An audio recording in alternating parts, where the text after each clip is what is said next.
ನರಸಿಂಹ ಜಯಂತಿಯ ಶುಭಾಶಯಗಳು. ನಾನು ಹಂಸ. ಯೂಟ್ಯೂಬ್, ಫೇಸ್ಬುಕ್ ಹಾಗೆ ಇನ್ಸ್ಟಾಗ್ರಾಮ್ ಅಲ್ಲಿ ನನ್ನ ಫಾಲೋ ಮಾಡಿ. ಹಿಂದೆ ಹಿರಣ್ಯಕಶ್ಯಪು ಅಂತ ಒಬ್ಬ ರಾಕ್ಷಸ ಇರ್ತಾನೆ. ಇವನು ವಿಷ್ಣುವಿನ ಮಹಾವೈರಿ.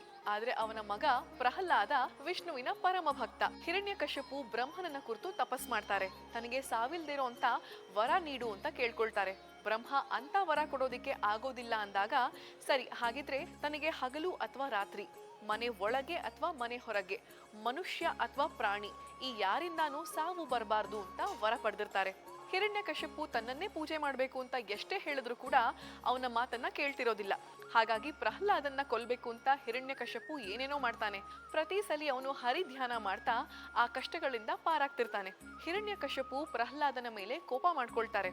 ನಿನ್ನ ಹರಿ ಎಲ್ಲಿದ್ದಾನೆ ಅಂತ ಇಬ್ರಿಗೂನು ಮಾತು ಶುರುವಾಗುತ್ತೆ. ಹರಿ ಹರಿ ಎಂದು ಗಂಟಲು ಹರಿದುಕೊಳ್ಳಿದೆಯಲ್ಲ, ಎಲ್ಲಿದ್ದಾನೋ ನಿನ್ನ ಹರಿ? ಎಲ್ಲೆಲ್ಲೂ ಇದ್ದಾನೆ. ಹರಿ ಎಲ್ಲೆಲ್ಲೂ ಇದ್ದಾನೆ ಅಂತ ಪ್ರಹ್ಲಾದ ಹೇಳುವಾಗ, ಈ ಕಂಬದಲ್ಲಿದ್ದಾನ, ಆ ಕಂಬದಲ್ಲಿದ್ದಾನ ಅಂತ ಅವನನ್ನ ಪ್ರಶ್ನೆ ಮಾಡೋದಿಕ್ಕೆ ಶುರು ಮಾಡ್ತಾನೆ.